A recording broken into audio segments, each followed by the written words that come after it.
प्रणाम दोस्तों, आज की वीडियो में आपका बहुत बहुत स्वागत है। आज का हमारा चर्चा का विषय रहेगा कि कर्क राशि का साल 2024 कैसा जा सकता है। वैसे तो जब जब हम किसी इंडिविजुअल की प्रेडिक्शन करते हैं तो उसकी दशा, गोचर और बाकी चीजें भी बहुत होती हैं जिस पे ध्यान देना जरूरी होता है। लेकिन ओवरऑल आज हम ये डिस्कस करेंगे कि कर्क राशि वालों को कैसा वातावरण मिल सकता है। बाद में उनके ऊपर डिपेंड करता है कि वो किस तरह से उस वातावरण का फायदा उठा के अपने कामों को एग्जीक्यूट कर सकते हैं। यदि दोस्तों पहली बार आप चैनल पे आए तो प्लीज सब्सक्राइब जरूर करें ताकि सभी वीडियो आपको मिलते रहें। कर्क राशि, 3 ग्रह ऐसे होते हैं जिसका ट्रांजिट सबसे इंपॉर्टेंट होता है, जो हमारे राशिफल को भी प्रभावित करता है। कौन कौन से वो ग्रह हैं? शनि, राहु और केतु। ये किस राशि में गोचर कर रहे हैं, कहीं 7.5 तो नहीं चल रही या ढैया तो नहीं चल रहा, इस पे भी बहुत सी बातें डिपेंड करती हैं। तो आज हम बात करेंगे कर्क राशि जिसके 8वें घर में शनिदेव गोचर कर रहे हैं और राहुदेव 9वें घर में गोचर कर रहे हैं और केतु 3रे भाव में गोचर कर रहे हैं और बृहस्पति पहले 1 नंबर राशि में गोचर करेंगे। तो 1 नंबर राशि में जब बृहस्पति गोचर करेंगे तो कर्क राशि में 10वां भाव बनेगा। तो इससे मिलाने इसको, इन सब चीजों को कलेक्टिवली देखने पर आपके ऊपर क्या इसका प्रभाव आएगा, इसकी हम आज बात करेंगे। 3-3 महीने के सेगमेंट में हमने राशिफल को डिवाइड किया है। जनवरी से मार्च, फिर उसके आगे के 3 महीने, फिर उसके आगे के 3 महीने, फिर उसके आगे के 3 महीने। तो कर्क राशि वालों की जहां तक मैं बात करूंगा, राहु, केतु, शनि और बृहस्पति की गोचर की वजह से क्या मिला जुला प्रभाव रहेगा।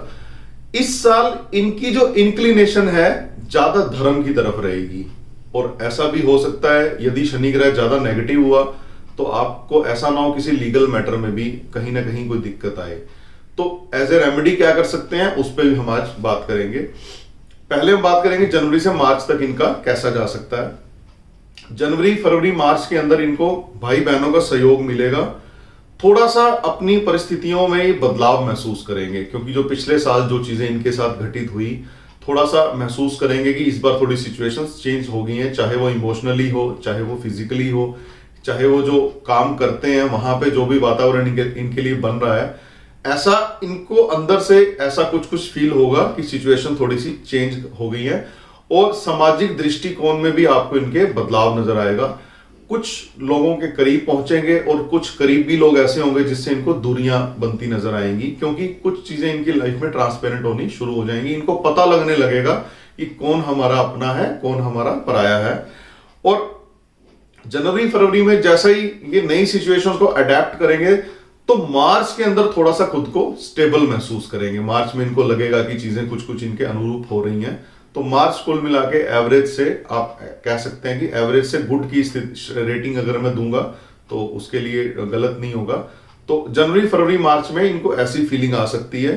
स्वास्थ्य की जब मैं बात करूंगा तो थोड़ा बहुत मेंटली डिप्रेस फील कर सकते हैं, एंजाइटी रह सकती है, थोड़ा बहुत तनाव रह सकता है। हो सकता है कि बीच बीच में इनको ऐसा लगे कि अनिद्रा हो रही है। और आर्थिक स्थिति की जहां तक मैं बात करूंगा, अगर इन्वेस्टमेंट आपकी सही है तो उसके आपको आउटकम अच्छे नजर आएंगे इन 3 महीनों में। बट इन्वेस्टमेंट सही होनी चाहिए। यदि आपने किसी और से इंस्पायर होकर के गलत जगह इन्वेस्टमेंट की हुई है तब थोड़ा सा दिक्कत आपको आ सकती है।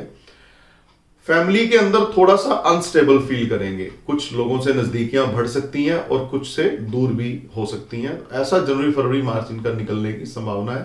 कर्क राशि पे ढैया का प्रभाव भी चल रहा है जो तकरीबन 1.5 साल तक रहेगा। जब जब हमारे ऊपर शनि का ढैया चलता है या शनि की 7.5 चलती है तो थोड़ा सा हमें मतलब लाइफ में कुछ ऐसे लेसन मिलते हैं जिससे हम अपने आगे की लाइफ को प्लान करते हैं। कुछ धोखे भी मिलते हैं, कुछ ऐसे लोग भी अचानक काम में आ जाते हैं जिसका आपने सोचा भी नहीं होगा। तो थोड़ा सा यदि स्पिरिचुअलिटी की तरफ अपना ध्यान रखेंगे, धर्म की तरफ अपना ध्यान रखेंगे, चूंकि राहु 9वें में चल रहा है, हो सकता है कि आप पुराने धर्म को छोड़ करके नए धर्म को अपनाने की सोचें। या कई बार ऐसा होता है कि अपन फलाना रीति रिवाज करते थे, इस बार हो सकता है आप थोड़ा बदलाव करने का प्रयास करें। लेकिन प्रयास करें कि जो पुराने रीति रिवाज जो आपके बुजुर्ग फॉलो करते थे उनको किसी भी तरीके से ना छोड़ा जाए। अब मैं बात करूंगा कि अप्रैल से जून कैसा रह सकता है। अप्रैल के अंदर स्पिरिचुअलिटी की तरफ इनका इंक्लिनेशन रहेगा। थोड़ा सा हो सकता है किसी धर्म गुरु को ज्वाइन करें या किसी भी गुरु से दीक्षा लेकर के अपने कामों को आगे बढ़ाएं। एनर्जेटिक लोग आपको लाइफ में मिलेंगे। अपने काम करने की पद्धति को थोड़ा सरल करके आगे बढ़ने का प्रयास करेंगे। मई के अंदर कुछ लोग आपके जीवन में ऐसे आएंगे जिनकी वजह से आपकी लाइफ थोड़ी सी ट्रांसफॉर्म हो सकती है। हो सकता है कोई गाइड करने वाला आपको ऐसा मिले जो थोड़ा सा आपकी पर्सनैलिटी को उभार दे, पर्सनैलिटी आपकी अच्छी कर दे। यदि मैं जून की बात करूंगा तो यहां पे कुछ मामलों में अपने आप को घिरा हुआ महसूस करेंगे, थोड़ी दुविधा महसूस कर सकते हैं जून के महीने में स्पेशली। तो यदि थोड़ा सा प्रैक्टिकल अप्रोच रख करके आगे बढ़ेंगे, किसी की गाइडेंस में आगे बढ़ेंगे तो दिक्कत नहीं आएगी। अदरवाइज फिर वही बात, डिप्रेशन का शिकार ये लोग इस दौरान भी हो सकते हैं। स्वास्थ्य की यदि मैं बात करूंगा, अपने खान पान पे ध्यान दें। पेट की समस्याएं आ सकती हैं, फ्लूइड इम्बैलेंस बॉडी में हो सकता है। आर्थिक स्थिति, कभी ज्यादा पैसा आता नजर आएगा और कभी लगेगा कि पैसा जा रहा है, तो ये रेशियो चलता रहे, अप्स एंड डाउन। वैसे भी चूंकि कर्क राशि के स्वामी होते हैं चंद्रमा, तो इनकी लाइफ में मतलब मेंटली उथल पुथल, अनस्टेबिलिटी थोड़ा सा रहती ही है, लेकिन ढैया के प्रभाव की वजह से थोड़ा सा ज्यादा ये हो सकता है इनको ऐसी दिक्कतें महसूस हो। जो केमिकल सेक्टर से जुड़े लोग हैं, केमिकल इंडस्ट्री से जुड़े लोग हैं, सीमेंट सेक्टर से जुड़े लोग हैं, किसी भी लिक्विड के काम से जुड़े लोग हैं, उनको इन 3 महीनों में अच्छा फायदा नजर आ सकता है। परिवार की यदि मैं बात करूंगा तो फाइनेंशियली सपोर्ट आप अपनी परिवार को करोगे। जब फाइनेंशियली सपोर्ट करोगे तो उसकी वजह से परिवार थोड़ा सा आपको इंपॉर्टेंस देनी शुरू करेगा, जिससे आप खुद को अच्छा महसूस करेंगे। अब मैं बात करूंगा कि जुलाई, अगस्त और सितंबर कैसा रह सकता है आपके लिए। जुलाई में धर्म और यात्रा, इसका मिला जुला प्रभाव आपको मिलेगा। ऐसा भी हो सकता है कि धार्मिक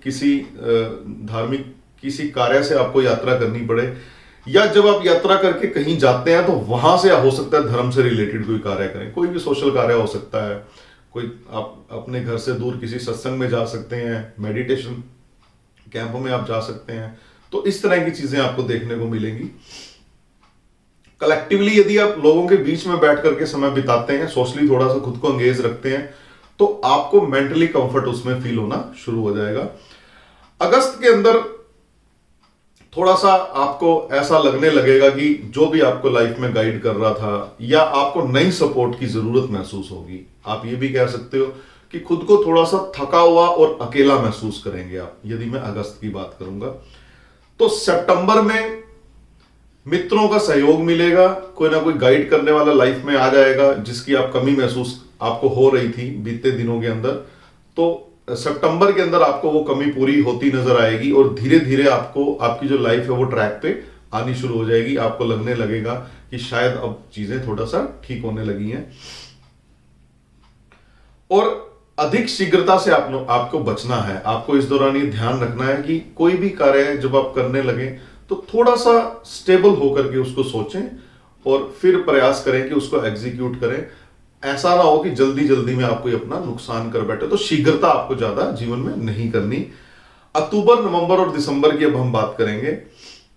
जुलाई, अगस्त, सितंबर में यदि मैं स्वास्थ्य की बात करूंगा तो थोड़ा बीपी से रिलेटेड आपको इशू हो सकते हैं। आर्थिक स्थिति, जो आपकी पुरानी इन्वेस्टमेंट थी उससे आपको बेनिफिट मिल सकता है। हाँ, और ये कि कोई कार्य से संबंधित बड़ा अवसर भी आपके हाथ में आ सकता है। और फैमिली के अंदर जो गलत फहमियां क्रिएट हो रही थी उसको आप दूर करिए लाइफ के अंदर। अगर सितंबर की बात करूं, अगस्त की बात करूं, तो इस दौरान आपको फैमिली के बीच में जो आपकी जो अनस्टेबिलिटी चल रही थी, कुछ गलतियां चाहे किसी की भी रही हो लाइफ में, आप अपनी तरफ से उसको अपना इंटेंट क्लियर करके आप उन गलतियों को, या आप उसको, अगर आपकी गलतियां तो उसको एक्सेप्ट करिए, किसी और की हैं तो उसको अपने आप एहसास हो जाएगा। तो इस तरह का तालमेल बिठाते आप नजर आएंगे जुलाई, अगस्त, सितंबर के अंदर। अब मैं बात करूंगा कि अक्टूबर, नवंबर और दिसंबर आपका कैसा जा सकता है। अक्टूबर के अंदर कुछ आपको आपके अपने होंगे, वो आपको विशेष परिस्थितियों का अनुभव करवाएंगे, या आपके लिए ऐसी सिचुएशंस बनेगी, कोई अपना ही आपको आकर के ट्रांसपेरेंसी लाइफ में देगा, जिसकी वजह से आपको फायदा हो सकता है। और अगर आपने उन अपनों की बात नहीं सुनी तो फिर आपके लिए दिक्कतें खड़ी हो सकती हैं। नवंबर के अंदर अपनी फैमिली के बारे में और सोशल लाइफ जो है उसके बारे में आप ज्यादा चिंता करेंगे और आप अपने अंदर ही अंदर आत्म मंथन में या आत्म विरोध के अंदर महसूस करेंगे, क्योंकि बाहर से चीजें कुछ नजर आ रही होंगी, आपको अंदर से चीजें अलग फील हो रही होंगी।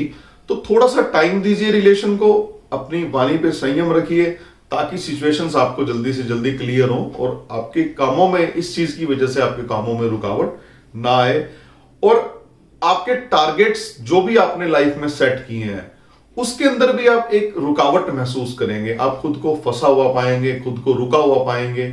चूंकि शनि की ढैया का असर तो है ही, तो ऑब्स्टेकल्स आपकी लाइफ में आ सकती हैं। थोड़ा सा पेशेंस रखिए, अपने कामों को करते रहिए, धीरे धीरे चीजें ठीक हो जाएंगी। लेकिन अननेसेसरी चिंता करने से चीजें ठीक नहीं होंगी। जब हम प्रैक्टिकल अप्रोच से किसी को अपनी लाइफ में आगे बढ़ेंगे तभी वो चीजें हमारी ठीक होने लगेंगी। दिसंबर में कुल मिलाकर के आप ऐसा कह सकते हो कि जो भी पूरे साल में घटनाएं आपके साथ हुई तो आपको उसमें एक मिली जुली सी फीलिंग आएगी। मतलब कहीं कहीं आप अपने आप को ठीक महसूस करोगे। हो सकता है फाइनेंशियल मैटर में आपको लगेगी चलो ठीक है, थोड़ा पैसा आ गया, काम सेट हो गया। लेकिन सोशली फैमिली के मामले में थोड़ा कट आउट महसूस करोगे अपनी लाइफ के अंदर। आपको ऐसा लगने लगेगा कि फलाना नाराज हो गया, फलाना नाराज हो गया। कुल मिलाकर के औसतन सा आपको लगेगा कि आपका पूरा साल निकला है। आपके लिए और अच्छा हो सकता है यदि थोड़ा सा शनि की कुछ रेमेडी करेंगे। शनि का जो ढैया चल रहा है उसके कुछ यदि आप उपाय करते रहेंगे बीच बीच में तो आपको अच्छा फायदा मिल सकता है। और फिर आप जो भी आपका पूरा साल निकला है दिसंबर में आप एक आत्म मंथन शुरू कर देंगे। कुछ एक हो सकता है ऐसे डिसीजन आप लें कि 2025 के अंदर हमें इन चीजों का ध्यान रखना है। नए साल में हमें इस तरह से चीजों को एग्जीक्यूट करना है। यदि मैं स्वास्थ्य की बात करूंगा तो रेस्पिरेटरी ट्रैक्ट से रिलेटेड चीजों का आपको ध्यान रखना पड़ेगा। ज्यादा गर्म ठंडा भोजन ना करें और अपना खाने पीने का ध्यान रखें। एलर्जिक रिएक्शंस आपको रह सकते हैं। आर्थिक स्थिति बढ़िया रहेगी। कुछ जगह पे आपको इन्वेस्टमेंट का अच्छा ऑफर भी मिल सकता है। और कोई एनजीओ से जुड़े जो लोग हैं उनको इन 3 महीनों में अच्छा खासा फायदा हो सकता है। परिवार के अंदर आपके विशेष प्रयासों से कुछ मंगल कार्य संपन्न होने की संभावना है। कोई आप घर में किसी की शादी हो सकती है, किसी का बर्थडे सेलिब्रेट हो सकता है, कोई पूजा पाठ की एक्टिविटी में आप 2-3 दिन खुद को इन्वॉल्व रख सकते हैं। ऐसे से सर्कमस्टांसेस बन रहे हैं। अब मैं बात करूंगा कि जो हमने बात की कि शनि की ढैया आपके ऊपर चल रही है तो उसके लिए आप क्या रेमेडी कर सकते हैं। कच्चे दूध में आप सफेद काले तिल मिक्स करके यदि आप भोले बाबा को शिवलिंग पे अर्पित करेंगे, इससे आपको मेंटली काफी रिलीफ मिलेगा। आप शक्कर, सफेद काले तिल और चावल इन सब चीजों को ग्राइंड करके यदि आप छोटी चींटियों को डालते हैं तो आपको फायदा मिलेगा। और इस शनि की ढैया के दौरान यदि आपका स्थान परिवर्तन हो जाता है, हो सकता है आप छोटे घर से बड़े घर में जाएं या बड़े घर से छोटे घर में आए, अपने घर से रेंटल में जाएं या रेंटल से आप अपने घर में आए, तो स्थान परिवर्तन आपको फायदा दे सकता है। एक चीज और मैं आपको बता दूं, जब शनि अष्टम में गोचर करते हैं तो कभी कभी किसी लीगल इश्यूज में आपका फंसने का डर रहता है। तो कोई भी डॉक्यूमेंटेशन बिना उसको पढ़े साइन ना करें। कोई नई पार्टनरशिप कर रहे हैं, किसी की जिम्मेवारी बेवजह ना लें। 4 लोग अगर झगड़ा कर रहे हैं वहां से बच के निकलने का प्रयास करें। ऐसा ना हो उन 4 को तो सलट जाए, आपके ऊपर कोई कल को बात आ जाए। तो शनि जब 8वें घर में गोचर करते हैं तो ऐसे मामलों में उलझाने का सर्कमस्टांसेस डेवलप होने लगते हैं। कोई पुरानी हो सकता है कि पुरानी कोई आपका कोई पुराना केस खुल जाए। तो इस तरह की चीजों का आपको ध्यान रखना पड़ेगा। आपको शनि की ढैया के शनि के कुछ ना कुछ उपाय बीच में करते रहने चाहिए। कुछ भी ना समझ आए छाया पात्र दान कर सकते हैं आप। काले रंग की उड़द की दाल आप दान कर सकते हैं। किसी भी आप गरीब को दान कर दीजिए या आप किसी धर्म स्थान पे छोड़ दीजिए, या जो हमने बीते अभी 2 उपायों की जो और बात की आप वो भी कर सकते हैं। तो दोस्तों आज हमने चर्चा की कि कर्क राशि का 2024 कैसा रह सकता है। अगले वीडियो में हम बात करेंगे सिंह राशि की कि सिंह राशि का 2024 कैसा रह सकता है। जल्दी मिलते हैं नए वीडियो में नए टॉपिक में। तब तक इजाजत दीजिए।